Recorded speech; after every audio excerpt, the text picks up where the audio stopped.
İrandan atılaraq İraq və Suriya hava məkanını keçdikdən sonra Türkiyə hava məkanına yönəldiyi müəyyən edilən bir ballistik raket Şərqi Aralıq dənizindəki NATO hava və raketdən müdafiə vasitələri tərəfindən zərərsizləşdirilib.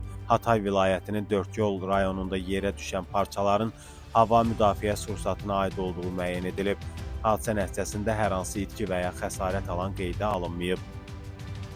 Türkiyənin Xarici İşlər Naziri Hakan Fidan ilə İranlı həmkarı Abbas Əraqçı arasında telefon danışığı olub. Bu barədə Türkiyə mətbuatı Xarici İşlər Nazirliyindəki mənbələrə istinadən məlumat yayıb.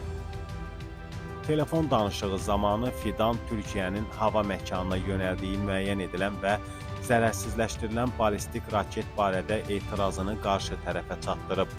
O həmçinin münaqişənin yayılmasına səbəb olacaq hər hansı addımlardan çəkinməyin zəruriliyini ifadə edib. Türkiyə İrandan atılan raketin vurulmasından sonra istənilən düşmənçilik hərəkətinə cavab verəcək. Bunu Türkiyə prezidenti Rəcəb Tayyip Ərdoğan deyib. O bildirib ki, ölkəsi NATO ilə məsləhətləşmələri davam etdirəcək.